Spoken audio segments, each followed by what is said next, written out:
Evening all of you. आप सभी का एमके साहू क्लासेज में स्वागत है। आज ये एनसीईआरटी सार संग्रह का लेक्चर नंबर 2 जो कि भौतिक विज्ञान से संबंधित है और इसमें हम लोग जो टॉपिक अध्ययन करेंगे वो है यांत्रिकी और यांत्रिकी के साथ-साथ गुरुत्वाकर्षण जिसे ग्रेविटी कहते हैं। तो इन 2 टॉपिक पे जो है वन लाइनर हम लोग देखेंगे एनसीईआरटी। इससे पहले का जो लेक्चर है वो फिजिक्स का है आपका मापन। मापन हमने मॉर्निंग में आपको वीडियो दी है और ये आपकी इवनिंग में भौतिक विज्ञान से यांत्रिक और गुरुत्वाकर्षण। तो दोस्तों इस जो टॉपिक है ये बहुत इम्पोर्टेंट है और एंड तक ज़रूर देखें क्योंकि यहाँ से क्वेश्चन आपके हर एग्ज़ाम में बनते ही बनते हैं। तो वीडियो को देर न करते हुए शुरू करते हैं और यदि चैनल पर पहली बार हैं तो चैनल को लाइक, शेयर और सब्सक्राइब ज़रूर करें। अपने मित्रों के साथ ज़रूर शेयर करें जिससे कि ये लाभ उन लोगों को भी मिल सके। तो क्वेश्चन देखते हैं। जो हमारा जो प्रश्न है वो पहला पॉइंट ये कह रहा है कि कह रहा है प्रक्षेप गति। जो प्रक्षेप गति होती है, प्रक्षेप गति को दीर्घतम प्रयास प्रक्षेप गति को दीर्घतम प्रयास प्राप्त करने के लिए अधिकतम कितने कोण की आवश्यकता होती है? तो प्रक्षेप गति को दीर्घतम प्रयास प्राप्त करने के लिए अधिकतम 45 अंश की आवश्यकता होती है, यानी 45 अंश के कोण की आवश्यकता होती है।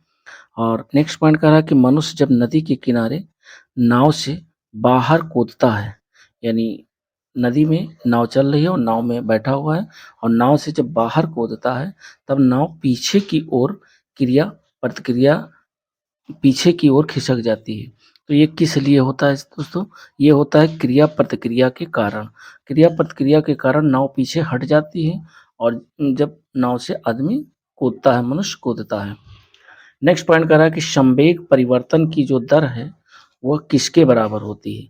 तो जो संवेग परिवर्तन की दर है दोस्तों वह बल के बराबर होती है, यानी संवेग में जो भी परिवर्तन होगा वह बल के बराबर होगा। नेक्स्ट पॉइंट आपका है, नेक्स्ट पॉइंट कह रहा है कि न्यूटन का जो प्रथम नियम है किसे परिभाषित करता है? तो न्यूटन का प्रथम नियम दोस्तों जड़त्व को परिभाषित करता है। वेरी वेरी इंपॉर्टेंट पॉइंट है। और अगला जो कह रहा है कि परिचालन जो मशीन है का कार्य किस सिद्धांत पर आधारित है? तो परिचालन मशीन का कार्य अब केंद्रीय बल पर आधारित है दोस्तों। इंपॉर्टेंट है पॉइंट, ये पूछे गए हैं कि परिचालन मशीन ये अपकेंद्रीय बल के सिद्धांत पर कार्य करती है। नेक्स्ट पॉइंट कह रहा है कि सड़क पर चलने की अपेक्षा बर्फ पर चलना कठिन क्यों है? यानी सड़क पर तो आप आसानी के साथ चल सकते हैं, लेकिन सड़क पर चलने की अपेक्षा बर्फ पर जो चलना है वो कठिन होता है। लेकिन ये आपको बताना है क्यों, इसका रीज़न क्या है? तो क्योंकि बर्फ में सड़क की अपेक्षा जो है घर्षण कम होता है, तो घर्षण कम होने के कारण बर्फ पर चलना कठिन होता है। नेक्स्ट पॉइंट कह रहा है दोस्तों, और जो भी पॉइंट है बहुत ही इम्पोर्टेंट है।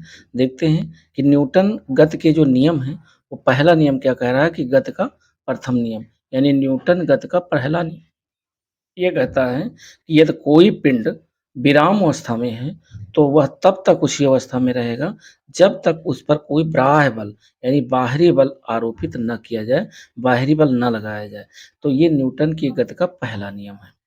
न्यूटन की गति का दूसरा नियम ये कहता है कि किसी वस्तु के संवेग परिवर्तन की दर उस पर लगाए गए बल के क्या होती है? समानुपाती होती है तथा संवेग परिवर्तन की जो दिशा होती है वह बल के अनुदिश होती है। बल के अनुदिश होगी, संवेग परिवर्तन की जो दिशा होगी वो बल के अनुदिश होगी और जो संवेग परिवर्तन की दर उस पर जो बल लगेगा वो बल जो होगा वो समानुपाती होगा। सॉरी दोस्तों। नेक्स्ट पॉइंट कह रहा है कि तृतीय गति का जो नियम यानी न्यूटन की गति का जो तीसरा नियम है वो ये कहता है कि प्रत्येक क्रिया के बराबर और विपरीत दिशा में, प्रत्येक क्रिया के बराबर और विपरीत दिशा में प्रतिक्रिया होती है। इसलिए गति के तृतीय नियम को क्रिया प्रतिक्रिया का नियम कहा जाता है। क्रिया प्रतिक्रिया का नियम न्यूटन गति के तीसरे नियम को कहा जाता है। और वो क्यों कहा जाता है? क्योंकि क्रिया के बराबर और विपरीत दिशा में भी प्रतिक्रियाएं होती हैं। अब नेक्स्ट पॉइंट कह रहा है कि ऊर्जा जो संरक्षण है दोस्तों, वेरी इंपॉर्टेंट पॉइंट है कि ऊर्जा संरक्षण से क्या आशय है। तो ऊर्जा संरक्षण से जो आशय है, ऊर्जा का ना तो सृजन किया जा सकता है और ना ही इसे नष्ट किया जा सकता है। ऊर्जा का बस केवल रूप, एनर्जी जो कंजर्वेशन है उसमें रूप में परिवर्तन किए जा सकते हैं, ना तो इसे नष्ट कर सकते हैं और ना ही इसे सृजित कर सकते हैं। नेक्स्ट पॉइंट कह रहा है कि अंतरिक्ष से गिरता हुआ पिंड पृथ्वी के वायुमंडल में प्रवेश करने पर क्यों जल जाता है, यानी क्यों जल उठता है। जो अंतरिक्ष से कोई पिंड गिरता है, पृथ्वी के वायुमंडल में प्रवेश करता है, तो वो जल क्यों जाता है। तो वो दोस्तों वायु के घर्षण के कारण, इतना घर्षण होता है कि वायु के घर्षण के कारण वो जल उठता है। नेक्स्ट पॉइंट कह रहा है कि ग्रहीय पिंडों की जो परिक्रमण गति है, वो ग्रहों द्वारा सूर्य का परिक्रमण में जो प्रभावी बल है वो कौन सा बल होता है। तो वो अपकेंद्रीय बल होता है। ध्यान रखिएगा, अपकेंद्रीय और अभिकेंद्रीय में अंतर है। तो ये ग्रहणीय पिंडों की परिक्रमण गति ग्रहों द्वारा सूर्य का परिक्रमण में जो प्रभावी बल है वो अपकेंद्रीय बल है। नेक्स्ट पॉइंट कह रहा है कि दूध मथने के बाद यानी पश्चात क्रीम का दूध से पृथक होना, यानी दूध से क्रीम जो अलग होता है तो वो किस कारण होता है, उसका क्या कारण है। तो वो दोस्तों अपकेंद्रीय बल के कारण दूध से जो है क्रीम का अलग होना वो अपकेंद्रीय बल के कारण है। और नेक्स्ट पॉइंट कह रहा है कि वायु की जो ऊर्ध्वाधर गति है, को ऊर्ध्वाधर गति को क्या कहते हैं। तो वायु की ऊर्ध्वाधर गति को परछोभ कहा जाता है। वायु की ऊर्ध्वाधर गति को वायु परछोभ के नाम से जाना जाता है। और नेक्स्ट पॉइंट कह रहा है कि रॉकेट किस सिद्धांत पर कार्य करता है। वेरी इंपॉर्टेंट पॉइंट है और ये सारे पॉइंट आप लोग जरूर रिवाइज करें कि रॉकेट किस सिद्धांत पर कार्य करता है। तो रॉकेट दोस्तों संवेग संरक्षण के सिद्धांत पर कार्य करता है। रॉकेट संवेग संरक्षण के सिद्धांत पर कई बार क्वेश्चन पूछे जाते हैं और ऐसे पूछ लेगा डायरेक्टली कि रॉकेट किस सिद्धांत पर कार्य करता है। तो रॉकेट संवेग संरक्षण के सिद्धांत पर कार्य करता है। नेक्स्ट पॉइंट कह रहा है कि किसी पिंड के संवेग और वेग के अनुपात से प्राप्त जो मान होता है वह क्या कहलाता है। तो वह दोस्तों द्रव्यमान कहलाता है। संवेग और वेग के अनुपात से जो प्राप्त मान होता है वह द्रव्यमान कहलाता है, जिसे मास कहते हैं। नेक्स्ट पॉइंट कह रहा है कि त्वरण ज्ञात करने का मुख्य सूत्र क्या है। इसमें सूत्र पूछ रहा है कि त्वरण ज्ञात करने का सूत्र बताइए। तो त्वरण ज्ञात करने का सूत्र है A बराबर V minus you upon T, जहाँ ए की वैल्यू क्या है, त्वरण है, V की वैल्यू अंतिम वेग है और U जो है प्रारंभिक वेग है और T आपका समयांतराल है। तो ये आपका त्वरण ज्ञात करने का फार्मूला है। नेक्स्ट पॉइंट कह रहा है, कभी कभी सवाल भी इसी पे दे देते हैं। नेक्स्ट पॉइंट कह रहा है कि तेल से अंशतः भरा हुआ टैंकर समतल सड़क पर एक समान त्वरण से जा रहा है। तेल का मुक्त पृष्ठ कैसा होगा, जो मुक्त पृष्ठ होगा वो कैसा होगा। तो वह दोस्तों परवलयी वक्राकार होगा। क्या होगा, परवलयी वक्राकार होगा। और नेक्स्ट पॉइंट कह रहा है कि एक समान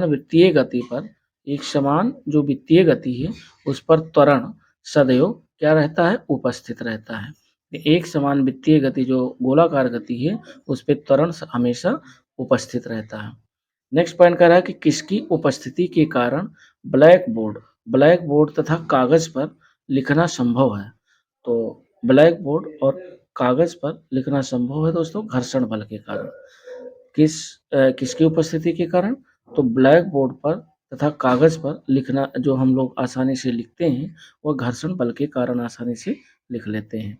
अगला पॉइंट कह रहा है कि कुछ उदाहरण दिए हुए हैं, जो कि जैसे चलती गाड़ी के रुकने पर उसमें बैठे यात्रियों का आगे झुकना। जैसे गाड़ी चल रही है और ज्यों ही रुकेगी त्यों ही व्यक्ति क्या होगा, आगे झुकेगा।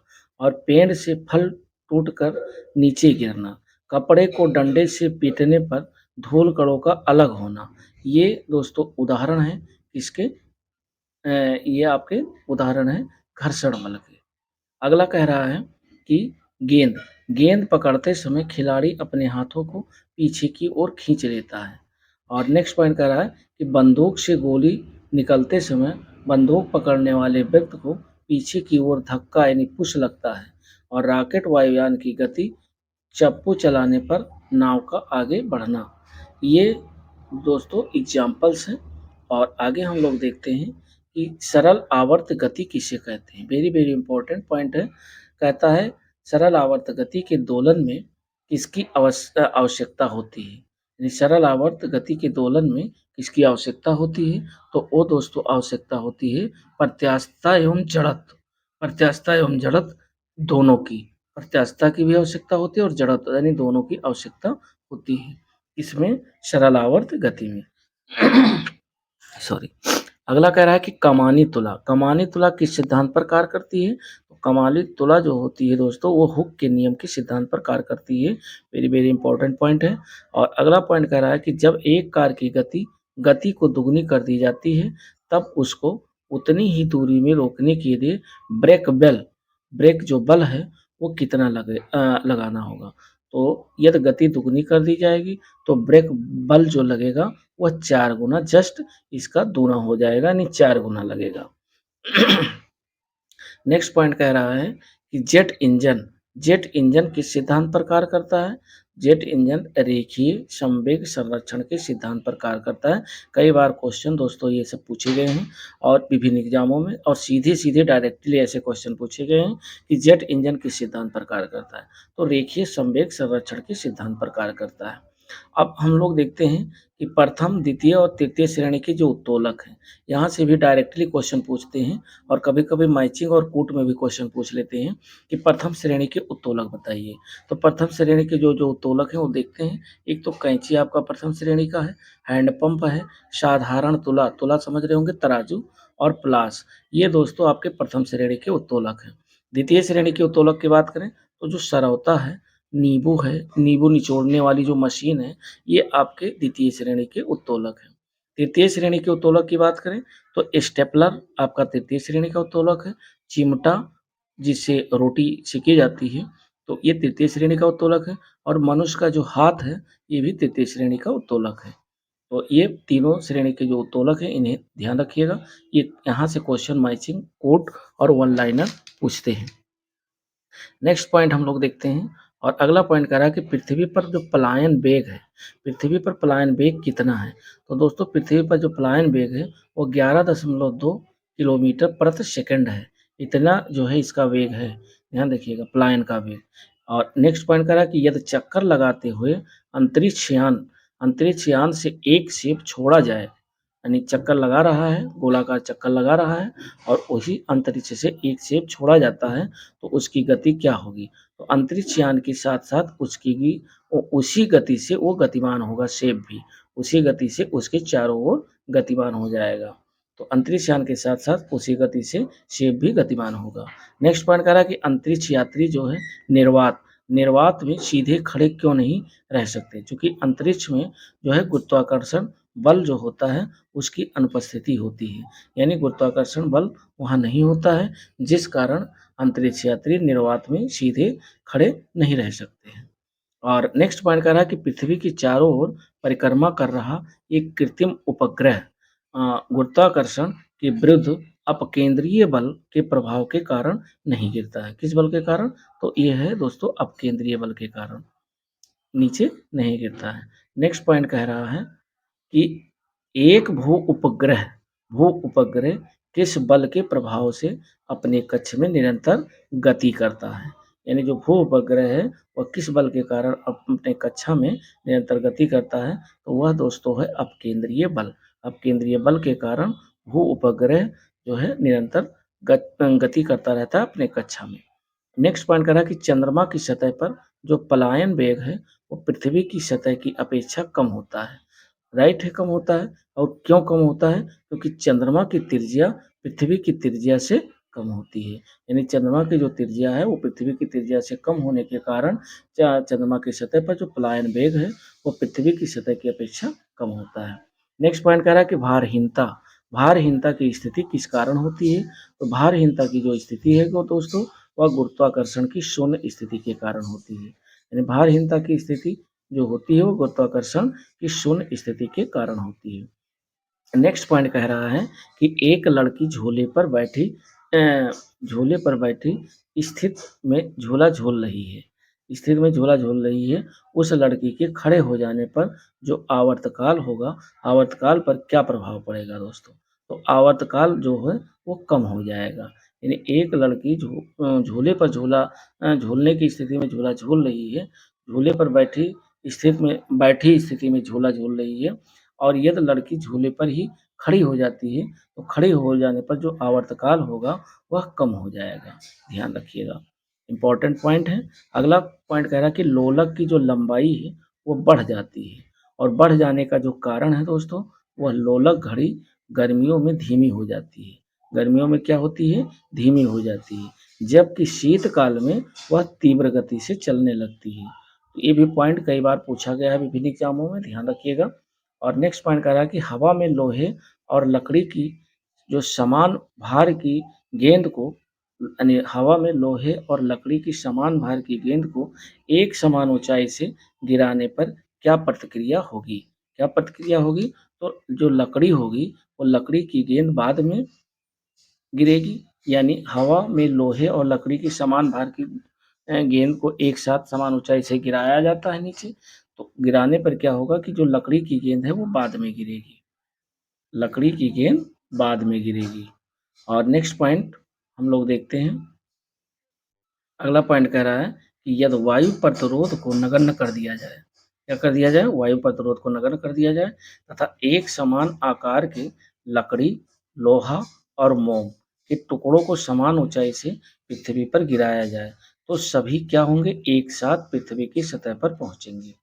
यानी यदि वायु प्रतिरोध को नगण्य कर दिया जाए तब ऐसी स्थिति बनेगी कि लकड़ी, लोहा और मोम के जो भी टुकड़े होंगे, सभी टुकड़े एक साथ पृथ्वी पर आकर के पहुंचेंगे।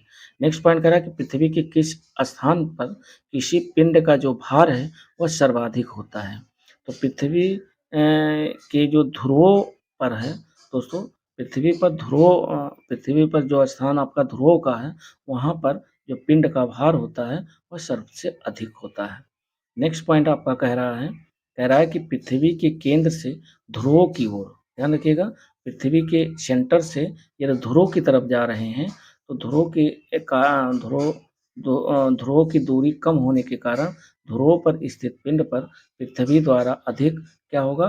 गुरुत्वीय आकर्षण बल आरोपित होगा, इसलिए ध्रुवों पर इसका भार पृथ्वी पर स्थित किसी अन्य स्थान से क्या होता है? अधिक होता है। नेक्स्ट पॉइंट कह रहा है कि लिफ्ट में बैठे हुए व्यक्ति का भार कब सबसे अधिक महसूस होगा? यानी कोई व्यक्ति लिफ्ट में बैठा हुआ है और उसका भार सबसे अधिक महसूस कब होगा? तो दोस्तों जब होगा जब लिफ्ट त्वरित गति से ऊपर जा रही हो। ये कई बार क्वेश्चन पूछा गया है, तो ध्यान रखिएगा, बहुत इंपॉर्टेंट है। जब लिफ्ट त्वरित गति यानी तीव्र गति से ऊपर जा रही हो, उस समय लिफ्ट में बैठे हुए व्यक्ति का भार सबसे अधिक महसूस होगा। और नेक्स्ट पॉइंट आपका कह रहा है, नेक्स्ट पॉइंट कह रहा है कि भूतुल्यांकी भूतुल्यकाली भूतुल्यकाली जो उपग्रह है, उपग्रह के परिक्रमण की अवधि कितनी होती है? तो वो दोस्तों 24 घंटे होती है। नेक्स्ट पॉइंट कह रहा है कि यदि पृथ्वी और सूर्य के मध्य की जो दूरी है वह दुगनी होती है, पृथ्वी और सूर्य के मध्य की जो दूरी दुगनी होती, तो सूर्य द्वारा पृथ्वी और गुरुत्वाकर्षण बल क्या होता? यानी पृथ्वी और सूर्य के बीच की जो दूरी है यदि दुगनी हो जाए, तो सूर्य द्वारा पृथ्वी पर गुरुत्वाकर्षण बल का क्या प्रभाव होता? तो जो होगा यानी वर्तमान का 1/4 भाग होता। अगला पॉइंट कह रहा है कि लोलक की जो समय अवधि है वो किस पर निर्भर करती है? तो लोलक की जो समय अवधि है वो लोलक की लंबाई पर निर्भर करती है कि कितनी लंबाई है, उसी के हिसाब से लोलक की समय अवधि होगी। और नेक्स्ट पॉइंट कह रहा है कि पृथ्वी का जो गुरुत्वाकर्षण बल है यदि अचानक लुप्त हो जाए, पृथ्वी का गुरुत्वाकर्षण बल यदि अचानक लुप्त हो जाए तो इसका परिणाम क्या निकलेगा? तो दोस्तों इसका परिणाम होगा कि पृथ्वी पर स्थित वस्तुओं का जो जितनी भी वस्तुएं स्थित हैं, यानी पृथ्वी पर स्थित वस्तुओं का जो भार होगा वह शून्य हो जाएगा, लेकिन द्रव्यमान अपरिवर्तित रहेगा, यानी द्रव्यमान में कोई भी परिवर्तन नहीं होगा। द्रव्यमान ज्यों का त्यों रहेगा और भार उसका शून्य हो जाएगा यदि जो है गुरुत्वाकर्षण बल अचानक लुप्त होता है तो। अगला पॉइंट कह रहा है कि पृथ्वी की सतह पर जो जी का मान अधिकतम तथा चंद्रमा पर जी का मान पृथ्वी के गुरुत्वीय त्वरण का 1/6 होता है। ध्यान रखिएगा, यदि कोई जो वस्तु है और पृथ्वी पर वो 60 किलो की है और तो चंद्रमा पर जो इसका वजन होगा वह दोस्तों 10 किलो का होगा। ये ध्यान रखिएगा। भार। और नेक्स्ट पॉइंट हम लोग देखते हैं कि पीसा, कई बार ये पूछा गया पीसा की झुकी हुई जो मीनार है वो गिरती क्यों नहीं है, इसका क्या कारण है? तो दोस्तों इसका मेन कारण है कि गुरुत्व केंद्र से जाने वाली जो ऊर्ध्वाधर रेखा है वह तल के अंदर रहती है, यानी गुरुत्व केंद्र से जाने वाली ऊर्ध्वाधर रेखा वह तल के अंदर रहती है, इसी कारण पीसा की झुकी हुई मीनार गिरती नहीं है। अगला पॉइंट कह रहा है कि यदि कोई वस्तु ऊपर से गिराई जाती है तो उसके भार पर क्या प्रभाव पड़ेगा? कोई वस्तु ऊपर से नीचे डाली जा रही है तो उसका भार पर क्या प्रभाव पड़ेगा? तो वस्तु का जो भार होगा वह अपरिवर्तित रहेगा, यानी जितना भार पहले था उतना ही रहेगा चूँकि ऊपर से नीचे गिराई जा रही है। अगला कह रहा है कि जब हम भूमध्य रेखा से जब ध्रुवों की ओर जाते हैं, तो जी का मान क्या होता है दोस्तों? बढ़ता है। यानी पृथ्वी है और पृथ्वी से जब भूमध्य रेखा से हम ध्रुव की ओर ऊपर जाते हैं, तो ध्रुव की तरफ यदि जाएँगे तो मान क्या होगा? बढ़ेगा। जी का मान बढ़ेगा। नेक्स्ट पॉइंट कह रहा है कि चक चक्रीय जो झूले हैं, जो गोलाकार झूले हैं, पर झूलते समय व्यक्ति को बाहर की ओर धक्का क्यों महसूस होता है? बाहर की ओर धक्का इसलिए महसूस होता है अपकेंद्रीय बल के कारण दोस्तों। वेरी इंपॉर्टेंट पॉइंट है। नेक्स्ट पॉइंट कह रहा है कि विभिन्न जो द्रव्यमान वाले 2 पत्थर, यानी एक पत्थर का अलग दूसरा द्रव्यमान है और दूसरे पत्थर का दूसरा द्रव्यमान है। 2 यानी विभिन्न द्रव्यमान वाले 2 पत्थर हैं। 2 पत्थर एक साथ किसी इमारत की छत से गिराए जाते हैं, तो कौन-सा पत्थर ज़मीन पर पहले पहुँचेगा? तो दोनों ही पत्थर एक साथ ज़मीन पर पहुँचेंगे, चाहे उसका भार कम हो और चाहे ज़्यादा हो। तो ये ध्यान रखिएगा कि जब 2 पत्थर भिन्न-भिन्न द्रव्यमान के हैं और किसी ऊँची इमारत छत से गिराए जाते हैं, तो कौन-सा पत्थर ज़मीन पर पहले पहुँचेगा? तो दोनों पत्थर एक साथ ही ज़मीन पर पहुँचेंगे। इम्पोर्टेंट पॉइंट है, पूछा भी गया है, ध्यान रखिएगा। नेक्स्ट पॉइंट कह रहा है, नेक्स्ट पॉइंट और लास्ट पॉइंट है कि गुरुत्वाकर्षण एवं गुरुत्व के उदाहरण। तो गुरुत्वाकर्षण एवं गुरुत्व के उदाहरण हम लोग देख लेते हैं, जैसे कि सूर्य एवं अन्य ग्रहों के गुरुत्वाकर्षण के कारण, सूर्य या अन्य ग्रह जो हैं उनके गुरुत्वाकर्षण के कारण ही सभी ग्रह लगभग वृत्ताकार एवं निश्चित कक्षाओं में सूर्य की परिक्रमा करते हैं। और नेक्स्ट पॉइंट कह रहा है कि पृथ्वी के गुरुत्व एवं चंद्रमा के गुरुत्वाकर्षण के कारण ही चंद्रमा एक निश्चित कक्षा में पृथ्वी की परिक्रमा करता है। ध्यान रखिएगा, क्योंकि पृथ्वी की परिक्रमा करने वाला चंद्रमा जो है, चंद्रमा ही करता है। और नेक्स्ट पॉइंट कह रहा है कि सूर्य, चंद्रमा एवं पृथ्वी के जो बल हैं गुरुत्वाकर्षण बल की अंतरक्रिया गुरुत्वाकर्षण बल के जो अंतरक्रिया के कारण पृथ्वी पर स्थित समुद्र पृथ्वी पर जो स्थित है समुद्र में जो ज्वार भाटा आते हैं दोस्तों, इसी कारण आते हैं। यानी सूर्य, चंद्रमा और पृथ्वी के गुरुत्वाकर्षण बल के कारण ही समुद्र में ज्वार भाटे आते हैं। तो ये दोस्तों रहा हमारा इम्पोर्टेंट आपका टॉपिक है, यांत्रिकी और गुरुत्वाकर्षण बल। तो यहाँ से क्वेश्चन दोस्तों बनते हैं और वीडियो को लास्ट तक देखने के लिए धन्यवाद। और यदि चैनल पे पहली बार है तो चैनल को लाइक, शेयर और सब्सक्राइब ज़रूर किया करें। दोस्तों लाइक ज़रूर कर दिया करें, क्योंकि लाइक करने से थोड़ा मोटिवेशन मिलता है। और यदि आपके पास कोई क्वेरी हो तो आप हमें व्हाट्सएप पे मैसेज डाल सकते हैं और व्हाट्सएप नंबर है 98 071 82 321। इस पे आप कॉल ना कर के आप मैसेज डाल सकते हैं, कोई भी क्वेरी हो या किसी चीज़ से आपको वीडियो जो भी जिस भी टॉपिक पे आपको चाहिए, तो आप इस नंबर पे आप मैसेज डाल सकते हैं, या कोई सजेशन देना हो तो भी आप इस नंबर पे जो है आप मैसेज कर सकते हैं। मिलते हैं दोस्तों नेक्स्ट वीडियो के साथ, तब तक के लिए नमस्कार, जय हिंद दोस्तों।